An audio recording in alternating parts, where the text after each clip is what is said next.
May I come in, sir? Yes, come in. Take your seat. Good evening, sir. Thank you, sir. आप सतना के रहने वाले हैं? Yes, sir. Satna जिले के बारे में कुछ बताइए। सर सतना जिला बेसिकली फेमस है मध्य प्रदेश में अपने पर्यटन के लिए। वहाँ पे कुछ धार्मिक जो स्थल्स हैं वो काफ़ी फेमस है, जैसे कि चित्रकूट हो गया, मैहर हो गया। वहाँ पे एक सीमेंट फैक्ट्री भी है जो काफ़ी मतलब वहाँ के आर्थिक स्थिति के लिए काफ़ी रिस्पॉन्सिबल है। वहाँ उसका बिरला सीमेंट फैक्ट्री है उसका नाम। और एजुकेशन के क्षेत्र में भी सतना कुछ अच्छा कार्य कर रहा है। वहाँ पे अभी रिसेंटली एक मेडिकल कॉलेज सैंक्शन हुआ है, उसका कार्य चल रहा है। स्मार्ट सिटी प्रोजेक्ट में भी सतना का नाम है, सतना भी एक स्मार्ट सिटी के तौर पर डेवलप की जा रही है। सीमेंट फैक्ट्री में लगभग कितने लोग होंगे? सर आसपास के अगर वहाँ पे जो सीमेंट फैक्ट्री पर बिरला सिटी जो बनाई गई है वहाँ पे वर्कर्स रहते हैं, वहाँ पे जो कार्य करते हैं, तो लगभग 1000 से 1500 तक के मजदूर वहाँ पे कार्य कर रहे होंगे। सतना जिले का पॉपुलेशन कितना होगा? अबाउट कितने ब्लॉक हैं? सर 10 तहसीलें हैं वहाँ पे। ब्लॉक कितने हैं? सर माफ कीजिएगा मुझे इसकी। कोई बात नहीं, तहसील 10 है। Yes sir. मान लीजिए वहाँ का पॉपुलेशन जो है 7 लाख है, तो 7 लाख में 1000 को तो हम दे रहे हैं वहाँ पर। Yes sir. तो 1000 को हम दे रहे हैं एम्प्लॉयमेंट, चलिए डायरेक्ट रूप से दे रहे हैं 1000 को, 2000 इनडायरेक्ट दे रहे होंगे। Yes sir. है ना? Yes sir. इनडायरेक्ट डायरेक्ट जो है 1000 हो गया, इनडायरेक्ट जो है 2000 3000। Yes sir. अगर 7 लाख के पॉपुलेशन में हम केवल 3000 को दे रहे हैं तो उसका क्या बड़ा भारी योगदान निकल आया? सर मैं इस बात से सहमत हूँ कि एक बहुत छोटा फ्रैक्शन है ये, तो ये कहना ज़्यादा सही नहीं होगा कि पूर्णतः रोजगार के साधन वहीं से मिल रहे हैं।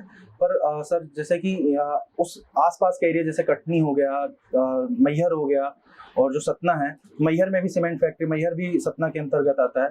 तो बस मैं ये कहना चाहता था कि सीमेंट का वहाँ पे एक उद्योग रूप से वहाँ पे स्थापित है। सीमेंट कहाँ से बनती है? सर सीमेंट पत्थर से बनते हैं सर। कौन से पत्थर? सर अगर आप परमिट करें मैं गेस बताइए। चूना पत्थर से सर। हाँ यस, लाइमस्टोन से। Yes sir. Very good. उसमें और कुछ मिक्स किया जाता है? Yes sir. क्या सर? उसमें सिलिका मिक्स की जाती है और सर डिपेंड करता है, सीमेंट कई तरह की होती हैं तो उसमें अलग अलग रिक्वायरमेंट के हिसाब से सर हार्डनिंग एजेंट्स वगैरह उसमें मिलाए जाते हैं। पूर्णतः जानकारी सर मुझे इसकी नहीं। कोई बात नहीं। सतना जिले में जो है कौन सी समस्याएं हैं, बड़ी समस्याएं? 3 4 5 बताइए। सर सतना जिले में मुझे पानी की समस्या रहती है, जल आपूर्ति की समस्या है। हालांकि सतना जिले में सर नदियां हैं और वहां से बाढ़ सागर है रामनगर में, तो वहां से पानी आता है। पर जैसे कि पॉपुलेशन है, जितनी डिमांड होनी चाहिए उतना पानी अवेलेबल नहीं है। हालांकि जल मिशन के अंतर्गत अभी जब से पाइपलाइन बिछ गई है तो फिर भी काफ़ी सहूलियत हुई है, पर एक पानी की वहाँ पे एक समस्या है। दूसरी एक समस्या सर मुझे लगती है हायर एजुकेशन की एक समस्या है, क्योंकि जितने भी वहाँ के ज़्यादातर जो युवा हैं वो हायर एजुकेशन के लिए इंदौर, भोपाल और ग्वालियर जैसे जगहों पे जाते हैं। अभी वहाँ पे हालांकि पहले से इंजीनियरिंग कॉलेज थे, लेकिन ऐसा कोई प्रोनेम्ड इंजीनियरिंग कॉलेज नहीं था जो काफ़ी फेमस हो। अभी AKS यूनिवर्सिटी है जो वहाँ पे अच्छा कार्य कर रही है, तो थोड़ा सा वहाँ पे हायर एजुकेशन के लिए भी कार्य हो रहा है।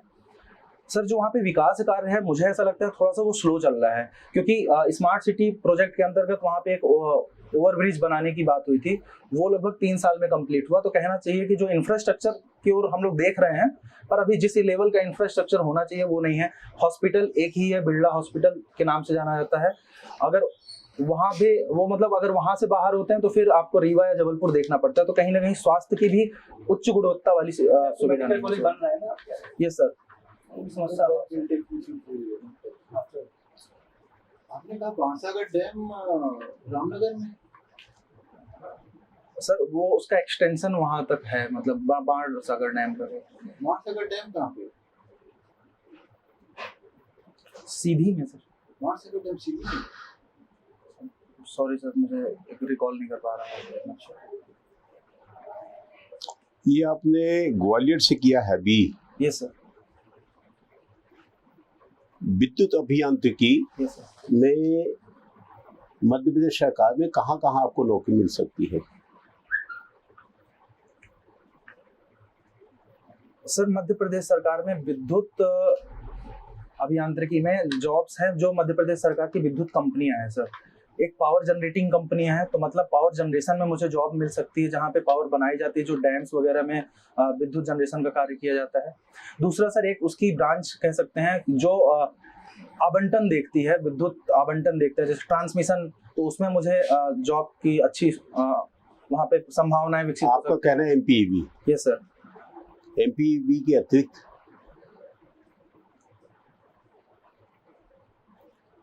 सर कुछ जो नवीन प्रोजेक्ट्स चल रहे हैं, अगर उसके अंतर्गत कुछ है, जैसे कि रीवा के गुड़ में सोलर प्लांट सबसे बड़ा स्थापित किया जा रहा है। हालांकि सर वहाँ पे ये टेंडर प्राइवेट कंपनी के पास है, पर फिर भी उसमें अगर कुछ ऐसी संभावनाएं होंगी जिसमें निरीक्षण कार्य के लिए सरकार की जो निगरानी दल होगा उसमें मुझे। कोशिश नहीं करी आपने वहाँ? सर मैं कोशिश किया था सर, वहाँ गया था, तो सर जब मैं वहाँ गया तो वहाँ पे जो ओवरसीयर थे वहाँ पे जो पूरा देख रहे थे, उनसे मैंने बात की थी कि क्या यहाँ पे कोई वैकेंसी या कोई प्रोसीजर है जिसमें मैं यहाँ पे अप्लाई कर सकूँ।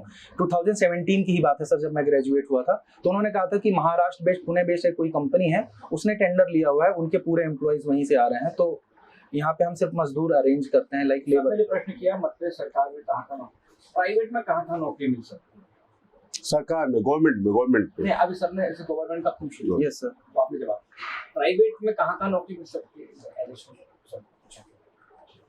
सर प्राइवेट में दो तरह से नौकरियां मिल सकती हैं। एक तो अगर मैं कोर अपने डिसिप्लिन में ही जाऊं, जैसे इंडियन ह्यूम पाइप्स करके एक कंपनी है, तो वो एक प्राइवेट कंपनी हो गई। क्रॉम्पटन ग्रीव्स एक कंपनी है, वो भी प्राइवेट कंपनी है, मालनपुर में है उसका। तो सर इस तरह की जो प्राइवेट कंपनियां हैं जो इलेक्ट्रिसिटी में ही कार्य कर रही हैं, वहां पे मुझे अच्छे चांसेस हैं अगर मैं अप्लाई करूं। दूसरा सर कई बार हमें कुछ ट्रेनिंग और कुछ स्किल डेवलपमेंट करके दूसरे सेक्टर्स में भी, जैसे आईटी सेक्टर्स में भी इलेक्ट्रिकल इंजीनियर जाते हैं, पर उनकी एक विशेष ट्रेनिंग होती है जिसमें उन्हें सॉफ्टवेयर डेवलप करना या लैंग्वेज प्रोग्राम वगैरह सिखा करके, क्योंकि इंजीनियरिंग स्टूडेंट्स को ऐसा अमूमन माना जाता है कि एप्टीट्यूड सही होता है, तो एप्टीट्यूड में ट्रेनिंग के बाद ऊर्जा का उत्पादन जो है किस किस प्रकार से होता है, कैसे होता है? विद्युत का उत्पादन कहाँ कहाँ कैसे होता है? सर विद्युत उत्पादन में बहुत सारी तकनीकें उपयोग की जाती हैं। अगर हम मुख्यतः देखें तो अभी जो हमारे मध्य प्रदेश में है, थर्मल पावर प्लांट्स से ज़्यादा विद्युत उत्पादित की जाती है, जिसमें हम कोयले का इस्तेमाल करते हैं ईंधन के तौर पर, और वाष्प से टरबाइन घुमा करके विद्युत बनाई जाती है। दूसरे कुछ ऐसे सोर्सेज भी हैं जो नवीनीकरण स्रोतों में आएंगे, जैसे कि पवन चक्की, पवन ऊर्जा, सौर ऊर्जा, और सर डैम्स के थ्रू भी विद्युत वाटर फ्लो करके भी हम विद्युत एनर्जी को उत्पादित कर सकते हैं सर। आपने इंजीनियरिंग ग्वालियर से में किया है, ग्वालियर शहर का, ग्वालियर का किला आपने देखा है? Yes sir. कहाँ पर है? सर मेरा कॉलेज गोले के मंदिर में था सर, वहाँ से 2 किलोमीटर है सर, मतलब दिखता है पूरे ग्वालियर से। गए कभी आप वहाँ? ये सर कई बार गया। क्या विशेषता आपने पाई वहाँ? सर एक विशेषता है वहाँ पे सर, जो वहाँ का जो स्थापत्य है, मतलब जो किला है जिस तरीके से वो बनाया गया है। कितने मंजिल का है? समाप्त कीजिएगा सर, मंजिल नहीं पता, लेकिन मैं नीचे तक गया था। तो सर उसके स्थापत्य के लिए है काफी फेमस, उसको उत्तर में किलों का हार कहा जाता है उसे। और सर वहाँ पे पुराने टाइम की जो पेंटिंग की गई थी दीवारों पे, बाहरी दीवारों पे, वो अभी भी कुछ कुछ बाकी है। तो ये अपने आप में एक बड़ी बात है कि मान मंदिर की बात कर रहे हो? हाँ, मान सिंह। Yes sir. ग्वालियर में किले में कई तरह की बिल्डिंग्स। Yes sir. मान मंदिर है आपका, सास भाव मंदिर, तेलंगाना का तेली का मंदिर है, गुरुद्वारा है। Yes sir. उसमें से मान मंदिर क्या बात कर रहे हैं? Yes sir. ग्वालियर के जो सबसे नीचे जो किला है उसके सबसे निचले मंजिल का कुछ विशेषता बताएंगे? सर वहाँ तहखाना है, ऐसा कहते हैं कि वहाँ पे मतलब सजा दी जाती थी, जो कैदी पकड़ के लाए जाते थे उनको वहाँ पे एग्जीक्यूट किया जाता था। उस पे किसी का बड़ी सजा दी गई हो, ऐसा किसको बड़ी सजा दी गई ऐतिहासिक को, मुगल काल में? सर मैं एकदम से याद नहीं कर पा रहा सर। औरंगजेब के जमाने पर। समाप्त कीजिएगा मुझे। औरंगजेब का ही रिश्तेदार था, भाई था। चलिए कोई बात नहीं। आपने इग्नू से क्या अध्ययन? सर इग्नू से मैं MA साइकोलॉजी कर रहा हूँ। MA psychology? ये सर। लिखा नहीं इसमें। कोई बात नहीं, आपने लिखना चाहिए ना एम साइकिल।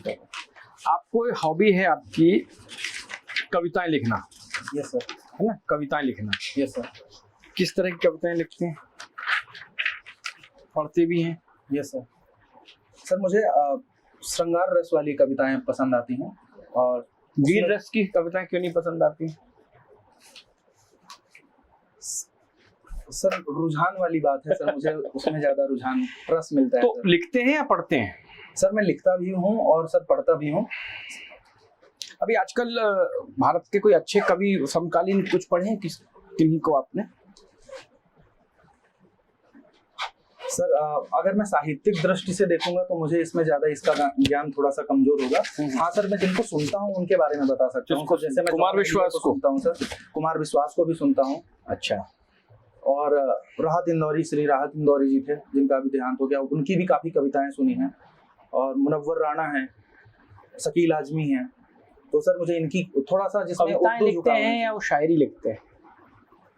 सर शायरियों में, कविता और शायरी में क्या अंतर है? शायरी में सर 2 पंक्तियां होती हैं, तुकबंदी होती है। शेर से इस तरह से अलग होगा, शेर में तुकबंदी का होना जरूरी नहीं होता है, और शायरी में अमूमन ऐसा होता है कि तुकबंदी लयबद्धता होती है। और कविता एक कह सकते हैं एक तरह से शायरियों का, कई शायरियों का संकलन हो जाएगा, जिसमें एक थोड़ी सी कई पंक्तियां होंगी सर। आपको एक आध कोई कविता याद हो आपको अपनी, लिखा है आप लिखते हैं, याद है? ये सर सुनाओ। मोहब्बत क्या होती है बताएंगे किसी रोज, मोहब्बत क्या होती है बताएंगे किसी रोज, एक कमाल की गजल तुम्हें सुनाएंगे किसी रोज। उनकी जिद थी शायद। ठीक है आप सर। मध्य प्रदेश में कुछ चर्चा करते हैं। सतना में पानी जो रेनफॉल कम क्यों होती है? सर इसका मुख्य कारण है वनों का, जिस तरह से वहाँ वितरण है, वनों का सर वितरण वहाँ पे उतना ज्यादा नहीं है। विंध्य बेल्ट के वन वहाँ पे आते हैं, वहाँ पे ड्राई डेसिडियस टाइप के वन पाए जाते हैं, और सर उनका घनत्व भी काफी कम है, जिसकी वजह से वो प्रत्यक्ष रूप से वर्षा को प्रभावित करता है। सर और कुछ कारण?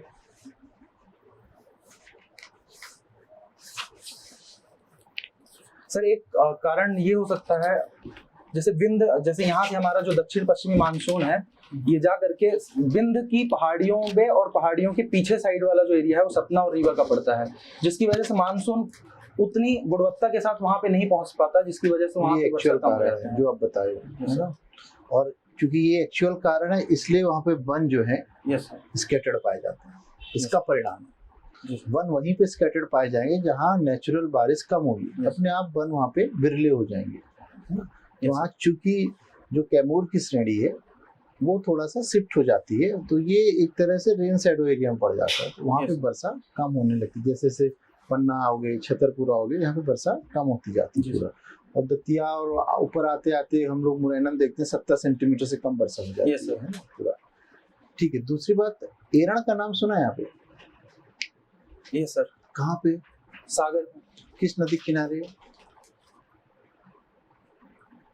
सर मैं अगर आप परमिशन दे, हाँ, बीना नदी। बीना नदी किनारे। अच्छा, किस लिए प्रसिद्ध है ये? सर अभिलेख के लिए पसंद है। कौन सा अभिलेख है? मतलब संस्कृत कौन सी पाई गई यहाँ पे?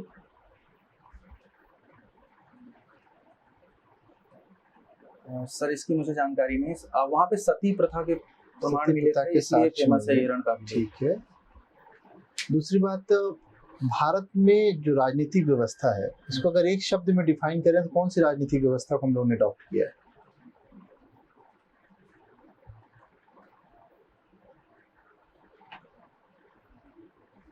सर जानकारी नहीं सर। संसदीय शासन व्यवस्था सुना है आप? Yes sir, yes sir. क्या विशेषताएं होती हैं इसकी? तो संसदीय शासन व्यवस्था की सबसे बड़ी विशेषता यह है कि इसमें जन प्रतिभागिता काफी महत्व दिया जाता है। इसमें प्रतिनिधि चुने जाते हैं जो जन प्रतिनिधि होते हैं। तो लोकतंत्र की विशेषता होती है, इधर लोकतंत्र की विशेषता है। मैं तो पूछ रहा हूँ कि संसदीय शासन व्यवस्था की अगर मैं कहूँ 2 सबसे बड़ी विशेषताएं बताइए आप, तो क्या होंगी? सर संसदीय शासन व्यवस्था की एक सबसे बड़ी विशेषता है निष्पक्ष न्याय व्यवस्था। मतलब इसमें एग्जीक्यूशन। अमेरिका में क्या है? अमेरिका से ही हम लोगों ने सर लिया है। संसदीय शासन व्यवस्था नहीं, संसदीय शासन व्यवस्था अमेरिका में है। Yes sir. पक्का? Yes sir. ठीक है। भारत के राष्ट्रपति के जब निर्वाचन होता है जी सर, तो उसके निर्वाचन में कौन कौन लोग भाग लेते हैं? सर लोकसभा राज्यसभा के निर्वाचित सदस्य।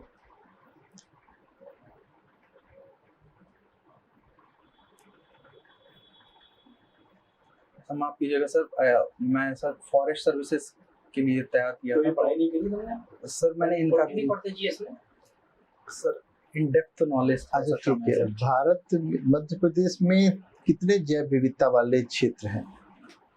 सर जैव विविधता वाले क्षेत्र है पन्ना और अमरकंटक, आचान कमार जो ज्वाइंट रूप से उन्हें मिला है, पचमढ़ी बायोस्फीयर रिजर्व है सर। 3 है। Yes sir. इनको यूनेस्को ने मान्यता दी तीनों? Yes sir. कब दी?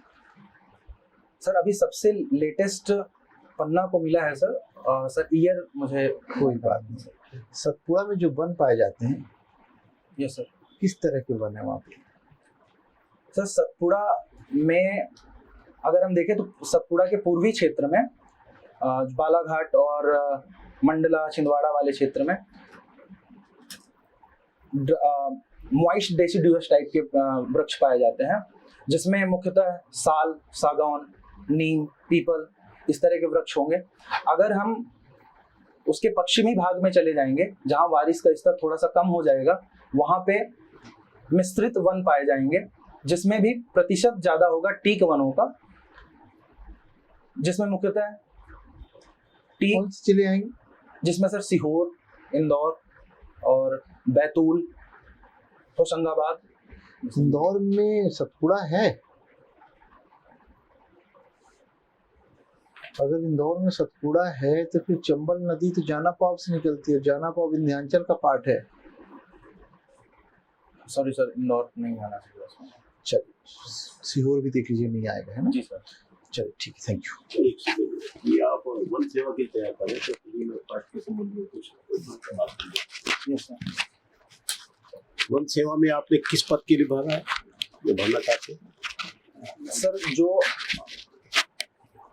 2 तरह के पद थे इसमें, एसीएफ का था और फॉरेस्ट रेंजर के थे सर। एसीएफ का फुल फॉर्म क्या होता है? Assistant conservator of forest. और दूसरा आपने 2 पद बताए ना? यस सर, और एक फॉरेस्ट रेंजर, वन क्षेत्रपाल का सर। रेंजर का पद। Yes sir. सबसे छोटा पद कौन सा होता है? सर फॉरेस्ट एडमिनिस्ट्रेशन में सबसे छोटा पद सर फॉरेस्ट गार्ड, जिसको एक बीट संभालने के लिए दी जाती है सर, फॉरेस्ट गार्ड होता है, जो प्रक्रिया मतलब प्रशासनिक प्रक्रिया द्वारा चयनित किए जाते हैं। उनके नीचे कुछ लोकल स्तर पर ज्वाइंट फॉरेस्ट कमेटी के थ्रू भी कुछ मेंबर्स बनाए जाते हैं, जिनका काम होता है निगरानी रखना वृक्षों पे, जंगलों पे आग के लिए। उसके ऊपर क्या होता है? सर फॉरेस्ट गार्ड के ऊपर होते हैं सर डिप्टी रेंजर, फॉरेस्टर होते हैं, डिप्टी रेंजर, उसके बाद फिर रेंजर होते हैं सर, फिर एसीएफ, फिर डीएफओ के बाद सर, फिर उसके ऊपर की थोड़ी कंजर्वेटर। ये sir conservator of forest, ACCF, PCCF, principal PCCF, ऐसे पोस्ट होते हैं। ये सर। आपका जो है वन रक्षक कहलाता है, फॉरेस्ट गार्ड। ये सर। उसके बाद फॉरेस्टर कहलाता है जी। वनपाल, उसके बाद वन परिक्षेत्र अधिकारी कहलाता है, जिसके लिए आपने भरा है रेंजर, फॉरेस्ट रेंजर। उसके बाद कहलाता है एसीएफ, असिस्टेंट कंजर्वेटर फॉरेस्ट। जब ऑफिस बैठते तो असिस्टेंट कंजर्वेटर फॉरेस्ट कहलाते हैं, जब फील्ड में जाते हैं तो एसडीओ फॉरेस्ट कहलाते हैं। Yes sir. इसके ऊपर जो है ये क्लास 2 ऑफिसर होते हैं। इसके बाद फिर डीएफओ होते हैं। डीएफओ का जो चयन होता है असिस्टेंट एसीएफ कहलाते हैं, असिस्टेंट फॉरेस्ट ऑफिसर। तो वो जो है यूपीएससी के थ्रू आते हैं, वन सेवा। आपका यूपीएससी में जो है जो वन सेवा से आते हैं वो डीएफओ, उसके बाद फिर वो कंजर्वेटर कहलाते हैं। जी सर। कंजर्वेटर के बाद जो है जिसको कंजर्वेटर वन संरक्षक बोलते हैं। वन संरक्षक सबसे बड़ा सीनियर क्लास 1 ऑफिसर को है, और वन रक्षक एक बिंदी हट गया तो वन रक्षक कहलाता है, जिसको आप फॉरेस्ट गार्ड बोलते हैं। कंजर्वेटर के ऊपर जो होता है conservator CF, conservator of forest जो है सीएफ कहलाता है। सीएफ के ऊपर कहलाता है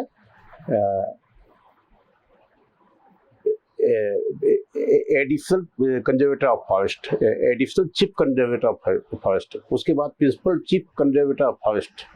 और फॉरेस्ट में अलग अलग विंग होते हैं जी सर। आपका जो है वन्य प्राणी के लिए अलग होते हैं, उनके कंजर्वेशन के लिए अलग होते हैं, और जो डिस्ट्रिक्ट फोर्स जो होता है वो अलग होता है, और इनका जो अलग अलग स्कीम के अंतर्गत अलग अलग होता है। अभी फॉरेस्ट में एक विशेष काम हुआ है मध्य प्रदेश में। जी सर। क्या है विशेष, जो इंटरनेशनल लेवल की है या नेशनल लेवल का है? सर अभी हम लोगों ने नामीबिया और दक्षिण अफ्रीका से चीता लेकर के आए हैं पालपुर कूनो में। चीता संरक्षण का जो प्रोजेक्ट चीता चलाया जा रहा है नरेंद्र मोदी जी के द्वारा, तो वो एक कार्य हुआ है। हम नामीबिया से 8 चीता लेके आए थे, और उसके बाद सर 12 चीता दक्षिण अफ्रीका से भी आए हैं। उसमें आगे कुछ संवर्धन हुआ है? सर ज़्यादा अभी पॉजिटिव न्यूज़ तो नहीं आई है, क्योंकि अभी रिसेंट न्यूज़ में आया था कि एक चीता बीमार था तो उसकी डेथ भी हो गई है। तो थोड़ा सा इस प्रोजेक्ट के ऊपर भी कुछ चिंता के विषय में के तौर पे देखा जा रहा था कि क्या इनकी अभी यहाँ पे एडाप्टेशन में कोई प्रॉब्लम है, तो उस पे सर एक चिंता का विषय है। और कुछ खुशी का विषय भी है?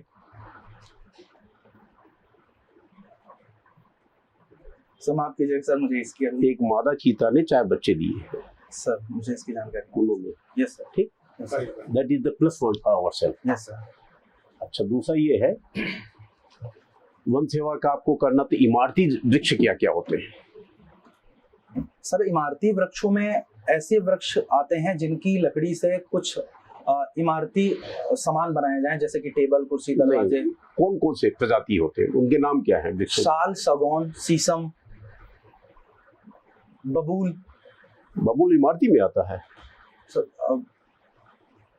सर अगर आप परमिट करें तो मैं कुछ, सर हमारे जो हमारा बघेलखंड में है सर जो, तो वहाँ पे सर ये बहुत ज़्यादा शीशम पाया जाता है। तो शीशम के दरवाजे हम लोग सर खेतों के जो घर होते हैं वहाँ पे काफ़ी यूज करते हैं सर शीशम के, क्योंकि इसमें कड़वा होने की वजह से सर इसमें कीड़े नहीं लगते हैं, तो थोड़ा सा भारी होता है इसलिए। साल, सागौन, शीशम। जी सर। बीजा, और 2 और होता है, 6 इमारती झाड़ होते हैं। जी सर, मैं इसके बारे में साल आप पढ़ लेना उसको। जी सर। और इसका काटने की प्रक्रिया क्या होती है? इमारती वृक्ष की कटाई या किसान आप लगा लिए खेत में, जी सर, तो उसका उपयोग कैसे करेंगे? काट लिया, घर में लगा लिया, ऐसा होता है या बाजार में ले जाकर बेच दिए? सर इसको हम ऐसे डायरेक्ट तो नहीं कर सकते हैं। लोक वानिकी योजना के तहत हमें प्रमोट जरूर किया जाता है कि हम वृक्ष लगाएं, लेकिन उसकी कटाई हम अपने मन से नहीं कर सकते हैं। किसके मन से करेंगे? सर उसके लिए हम फॉरेस्ट डिपार्टमेंट की परमिशन लेनी पड़ती है सर। ऐसा है, जितनी भी इमारती लकड़ी है जी सर, उसको काटने का जो परमिशन जो देता है कलेक्टर देते हैं। जी सर। और उसका जो है तहसीलदार से और फॉरेस्ट रेंजर से और डीएफओ से उनकी अनुशंसा जाती है। और वो पूरा जो है एक एक झाड़ का, जैसे किसी के खेत में सागौन का पेड़ है, 1000 पेड़ है, तो उसको काटने, या 5 ही पेड़ है तो उसको काटने की अनुमति जो है कलेक्टर देते हैं। मध्य प्रदेश भू राजस्व संहिता की धारा 1 धारा जो है 243 समथिंग MPLRC के अंतर्गत दिया जाता है। धारा थोड़ा आगे पीछे 242 ऐसा कुछ है, but I am not sure, आगे पीछे होगा वो। तो उसके तहत लेके उसमें रिकमेंडेशन होता है डीएफओ का और तहसीलदार का, एसडीएम का, उसके बाद काटने की अनुमति मिलती है। और एक एक झाड़ की कटाई के लिए उसके पहले उसका पटवाई जो है चारों तरफ से उसको सीमांकन करता है। सीमांकन के बाद फिर एक एक वृक्षों का जो है नपटी होती है, और नपटी के बाद उसकी सूचीकरण होता है। सूचीकरण के बाद फिर वो जो है तहसीलदार के थ्रू कलेक्टर को जाता है, और इधर से फिर एक कॉपी जाती है रेंजर के पास, रेंजर फिर एसीएफ को भेजता है, एसीएफ डीएफओ भेजता है, डीएफओ फिर कलेक्टर भेजता है, तब उसकी अनुमति होती है। तब फिर वो जो है उसके बाद फिर ये इमारती झाड़ जो सिर्फ फर्स्ट खरीदता है, लेकिन 10% को वो पब्लिक में भी या मार्केट में बेचने की अनुमति देते हैं। जी सर। अब गैर इमारती झाड़ जो होते हैं उसके लिए जरूरत नहीं है, लेकिन अब पर्यावरण जब से लागू है तब तक ये सभी के लिए कर दिए है। ठीक, तो आपको वन सेवा के लिए जो रहते हैं तो उसमें जो है अगर जंगल में आग लग जाएगी तो क्या करेंगे? सर जंगल में अगर आग लग जाएगी तो इससे निपटने के लिए एक चरणबद्ध प्रक्रिया अपनाई जानी चाहिए, क्योंकि ये वनों के लिए सबसे बड़ी चुनौती यही है। सर अगर जंगल में आग लग जाएगी तो पहला तो हम ऐसे निगरानी तंत्र बनाए जा सकते हैं जो आग की सूचना हमें शुरुआती स्तर पे ही दे दे, क्योंकि अगर लेट हो जाएगा तो फिर उसे कंट्रोल करना मुश्किल हो जाएगा। दूसरा सर, कई तरह अगर आग का स्तर ज़्यादा नहीं है तो हम कुछ फिजिकल मैकेनिकल तरीके अपनाए जा सकते हैं, जैसे दूसरी तरफ से आग लगा देना। आग अगर ज़्यादा ऊंची नहीं है, जो क्रॉलिंग फायर जिसे बोलते हैं, जो पत्तों में लगती है, अगर वैसी आग लगाई गई है तो उसको उस स्तर पे ही ठीक किया जा सकता है। किस प्रकार से? सर अगर क्रॉलिंग फायर है, मतलब अगर नीचे वाली घास फूस में अगर आग लगी हुई है तो अगर हम किसी भी तरह से उनका जो कंटिन्यूअस उन्हें फ्यूल मिल रहा है, लाइक जो और पत्तियां और सूखी घास मिलती जा रही है, अगर उसे रोक दें तो आगे कैसे रोकेंगे? सर जैसे जहाँ पे आग लगी है उसके आगे जाकर के हम कटाई कर दें जिससे उनकी कंटिन्यूटी बिगड़ जाए, या थोड़ी सी कटाई करने के बाद दूसरी तरफ आग लगा दी जाए ताकि दोनों आग एक दूसरे की तरफ जाएं और फिर बुझ जाए। अगर आग ज्यादा स्तर पर है तो फिर उसके लिए हम सर दूसरे तरह की प्रक्रियाएं, कुछ फायर एक्सटिंग्विशर्स का प्रयोग करेंगे, केमिकल फायर एक्सटिंग्विशर का प्रयोग किया जा सकता है। देखिए, आपका केमिकल एक्सटिंग्विशर जो इतने बड़े लाखों एकड़ जमीन होती है उसमें कर नहीं सकते। जी sir. It is practical impossible. ये बात अलग है, अमेरिका या बड़े बड़े देशों में हेलीकॉप्टर से किया जाता है। जी सर। लेकिन अपने देश में संभव नहीं है। अपने देश में ये व्यवस्था है, अपने एमपी में ये व्यवस्था है कि हमारा गांव दो किस्म से होता है। एक होता है राजस्व विलेज, एक होता है फॉरेस्ट विलेज। फॉरेस्ट विलेज का पूरा जो लेखा जोखा है फॉरेस्ट के रेंजर करते हैं। जी सर। उसको तहसीलदार के पावर डेडिकेटेड करते हैं, और जो हमारा राजस्व गांव होता है वहाँ पटवारी तहसीलदार करते हैं। जी सर। फॉरेस्ट विलेज के जो गांव के जो वहाँ के निवासी होते हैं उनकी सबसे पहली ड्यूटी होती है कि वहाँ फॉरेस्ट में आग बुझाने का काम, अगर वहाँ का रेंजर फॉरेस्ट गार्ड कहता है कि आग बुझाने चलना है तो सब काम छोड़ के वहाँ जाना पड़ेगा। जी सर। और उसका सबसे सहज और सरल तरीका होता है कि जैसे फॉरेस्ट आग लगती है तो उसको दूसरे तरफ से, आपने बताया ना कि आग छोड़ दो, तो वो भी एक तरीका है। और सबसे सहज तरीका ये होता है डंडे में भी वो पत्ते, सूखी पत्ते, उसको बुझाए जिससे वो आगे बढ़े मत। ठीक, और जो सूखा पत्ते से बढ़ते हैं, पत्ते से बढ़ते हैं तो उसको दोनों को अलग अलग, जला हुआ अलग किया जाता है और जो सूखा है जो नहीं जला उसको अलग किया जाता है। वो एक तरीका होता है। और पूरे जितने भी गांव के लोग हैं सब जाते हैं, 100, 200, 400, 500, 1000, अगर और दूर गांव के तो उनको भी ले जाके उपयोग करते हैं। उनको वेतन मिलता है, उनको मजदूरी मिलती है, वो अलग चीज़ है। लेकिन ये कंपलसरी फॉरेस्ट विलेज वालों के लिए, उनका जाना वहाँ वो मना नहीं कर सकते। जी सर। आपका फॉरेस्ट से संबंधित जो है इसको फॉरेस्ट में जो है आग ना लगे इसको कैसे रोक सकते हैं? प्रिकॉशन क्या हो सकता है जंगल में आग रोकने के लिए?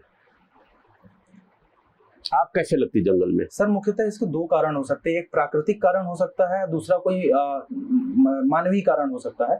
प्राकृतिक कारण को तो रोक पाना कुछ हद तक संभव नहीं होगा, क्योंकि जैसे हवा चलने की वजह से अगर बांस टकरा गए, उससे चिंगारी निकली, उससे अगर किसी भी तरह आग उत्पन्न हो गई तो। लेकिन मानवीय कारणों को हम पूरी तरह से रोका जा सकता है।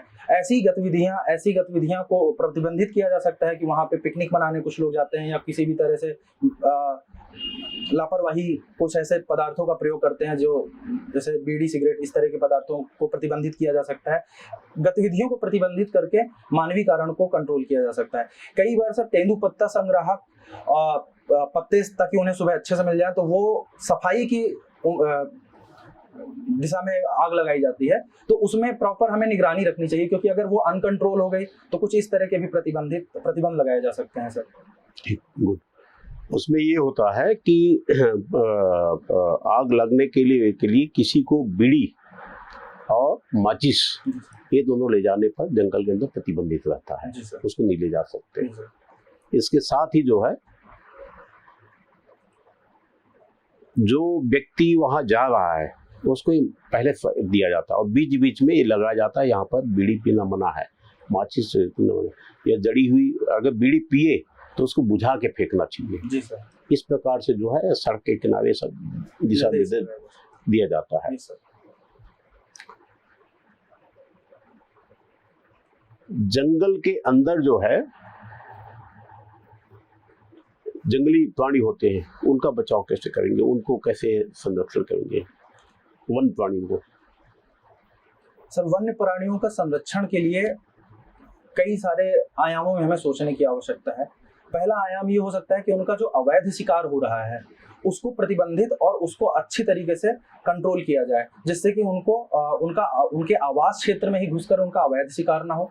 दूसरा, एक बड़ी समस्या है आवास में कमी होने की वजह से वन्य प्राणियों का मानव के साथ आमना सामना होता रहता है। उस स्थिति में कई बार आवेश में आकर के भी पब्लिक उन्हें मार देती है। तो इस तरह की परिस्थितियों को भी समझने के लिए और उनको उसमें निगरानी रखना चाहिए, और कुछ इस तरह की चीजें जैसे बाड़ा लगाना या कुछ निगरानी तंत्र यानी फॉरेस्ट गार्ड्स को वहाँ पे ड्यूटी लगाना, इस तरह की चीजें करनी चाहिए, जिससे कि हमें ये पता चले कि ग्रामीण जो जनमानस है उनका आमना सामना ना हो वन्य जीवों के साथ। दूसरा सर, हमें आसपास के जो ग्रामीण विलेज होते हैं उन लोगों को इस बारे में जागरूकता बतानी चाहिए कि कोई भी अवैध स्थिति देखने पर रिपोर्ट किया जा सकता है, और उनकी भी बराबर सहभागिता जरूरी होगी वन्य जीव संरक्षण में, ताकि वो शिकार ना करे, ना करने दे किसी को। अभी जो है अपन देखते हैं आपके मैहर में एक बड़ा आतंक रहता है बंदरों का। जी sir. I am correct? Yes sir. और नॉट? यस सर, चित्रकूट से मैहर तक है सर। रहता ना, ये क्यों आते हैं? ये कारण क्या? जंगल से बाहर क्यों आते हैं? सर, जंगली जानवरों मतलब वन्य जीवों में अगर हम बात करें तो बंदर एक ऐसा जीव है जिसका काफी प्राचीन काल से ही मानव के साथ एक संबंध रहा आया है। मानव भी बंदरों के सामने उतना सहज रहता है और बंदर भी मानवों के सामने जाने पे उतना सहज रहते हैं। दूसरा ये है कि उन्हें उनकी आवश्यकता की चीजें, खाने पीने की चीजें हैं और जो भी चीजें हैं वो उन्हें आसपास के गांव में आसानी से मिल जाते हैं। चंचल होते हैं, इस वजह से वो ऐसा क्या किया जाए कि जंगल में रहें, गांव में ना आए? सर, ऐसा है कि बंदर जो है जंगल में से बाहर इसलिए आते हैं उनको भोजन नहीं मिलता। Yes sir. हमें वहाँ जंगलों में फलदार वृक्ष लगाना चाहिए। जी सर। ठीक। जी सर। और जो वन्य जीव हैं उनके संरक्षण के लिए, अभिवर्धन के लिए पानी नहीं रहता, इसलिए गांव के पास आते हैं और उनको जंगल के जो जंगली जानवर उनको शिकार करते हैं। जी सर। इसको रोकने के लिए जंगल के अंदर हमें हैंडपंप लगाना चाहिए, छोटे छोटे बांध बनाना चाहिए, नाले में पानी संचय करने की व्यवस्था करना है, जिससे कि जंगल के अंदर ही, पहाड़ के ऊपर ही उनको पानी मिले। जी सर। ठीक। और आपने फॉरेस्ट की कहा तो जो है आपका सब्जेक्ट का होगा, क्योंकि अभी आपको आगे बढ़ना है। मैं बता देता हूँ, डिस्कशन 5 मिनट का है। अच्छा है तुम्हारा, मुझे कोई समस्या नहीं लगी, बहुत अच्छा इंटरव्यू है आपका, और आपको ज्ञान अच्छा है, आपकी भाषा अच्छी है, आपका कॉन्फिडेंस अच्छा है, आपके जवाब अच्छे हैं, आपको अच्छा नहीं जी सर, थैंक यू सर। अच्छे लगे सर। वो जो सर मतलब मुझे सर प्रशासनिक सेवा के हिसाब से भी पढ़ के जाना चाहिए ना, प्रॉपर पढ़ो। मैंने थोड़ा बेसिक पूछा जी सर ना, और ये सुस्त देना मत। हाँ सर। हाँ, वो गलत सर, माफ कीजिएगा, मैं यहाँ पे सर फॉरेस्ट सर्विस की तैयारी कर रहा हूँ सर, मैं माफ कीजिएगा, कॉन्सेप्ट मैंने पॉलिटिक्स बहुत ही बेसिक पूछा सबकी तरफ, और आप ये एक्सक्यूज नहीं दे सकते कहीं से भी। माफ कीजिएगा, मैं एक्सक्यूज नहीं दे रहा था। एक्चुअली क्या था कि मैम ने कहा था कि बता दीजिएगा। कभी कभी क्या है, हमारे हो जाता है, जैसे स्मार्ट से कह देते हैं, लेकिन हमें सॉरी एक अच्छा शब्द है, हम जी सर, सॉरी इसमें याद नहीं कर पा रहा हूँ। जी सर।